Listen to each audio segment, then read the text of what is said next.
All right, so there's a huge political storm brewing in the Philippines right now. Congressman Paolo Duterte just dropped a really powerful statement about the plan to impeach Vice President Sara Duterte. And in this explainer, we're going to unpack that statement piece by piece to really get to the bottom of the explosive claims being made. So right off the bat, the statement sets a really serious tone. It's not just framing this as some typical political back and forth. Nope. It's calling it a moral issue for the entire nation.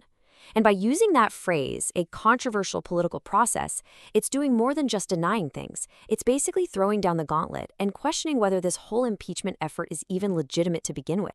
And that leads us right to the million-dollar question that this statement is really asking. What's the real agenda here? You see, this isn't just about defending the vice president. It's actually an accusation. So let's dive in and see what it claims is really happening behind closed doors. Okay, so the first major point of attack is the process itself. The statement goes straight to the members of Congress and really challenges them on how this whole thing got started. It's basically asking, is this transparent? Where did this complaint even come from? And here's where the language gets really pointed. It uses this phrase, cooked behind closed doors. Now, think about what that means. That's not just saying, I disagree. That's a serious accusation. It's basically painting a picture of a conspiracy, suggesting this whole impeachment was a secret deal, all wrapped up and decided before the public even knew what was happening. So when you start talking about backroom deals like that, it naturally leads to a huge fundamental question about democracy, right? Who are these lawmakers really working for? Are they representing the people who voted for them? Or, as the statement implies, are they just puppets for someone else pulling the strings? And that, right there, is the absolute heart of the statement's challenge to Congress. It's basically drawing a line in the sand and forcing them to choose. Are you the voice of the people who elected you, or are you just a tool for some powerful hidden interests? It's a question that's designed to put every single lawmaker in a very tough spot. And this visual, wow, it just nails that central conflict. You've got the voice of the people on one side, and on the other, what the statement calls the voice of the few, a small but super powerful elite. The message couldn't be clearer. These two voices are not singing the same tune. So let's break that down a bit more. The voice of the people. Well, that's pretty straightforward, right? It's the constituents, the voters. But the voice of a powerful few. The statement paints that as a whole different beast, a tangled web of money, influence, and political power, all connected to the administration and, crucially, control over the budget. And to really hammer this point home, the statement throws out these really sharp questions aimed directly at lawmakers. It asks, why does this whole thing feel so scripted? Why is it being rushed? And why is the supermajority moving together like they're following orders? You know, these aren't just innocent questions. They're basically accusations that this whole process is a sham.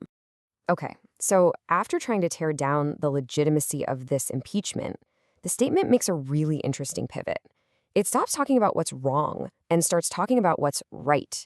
It lays out a vision for what a real, just impeachment is supposed to look like, and why, in its view, this one doesn't even come close. And this really forces all of us to take a step back and think about it. What is impeachment really for? Is it supposed to be a tool for justice, or has it just become another weapon to be used in political fights? The statement is crystal clear on what impeachment is not. It's not a political favor, it's not a payment for services rendered, and it's definitely not a way to repay a personal debt of gratitude. It's drawing a very firm line in the sand. Instead, the statement puts forward a very clear, simple alternative.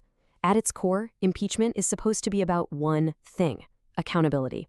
It's about making sure that our government officials have to answer for their actions, period. So what does that kind of accountability actually look like? Well, according to this statement, it stands on three main pillars. First, you've got transparency in everything they do. Second, a real sense of responsibility to the people they serve. And third, justice for everyone, not just for the powerful.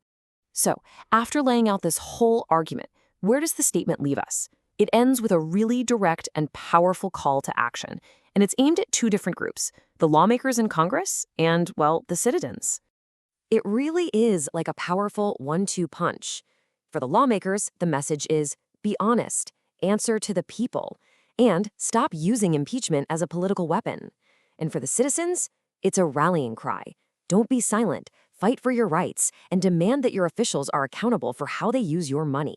And it all wraps up with this incredibly defiant final line. It's a clear warning to anyone in power. The Filipino is not stupid. It's saying, we see what's going on and we're ready to fight. And that powerful closing really leaves you thinking, doesn't it? It leaves you with this big question. In a system where power and money often seem to call the shots, can the voice of the people actually break through?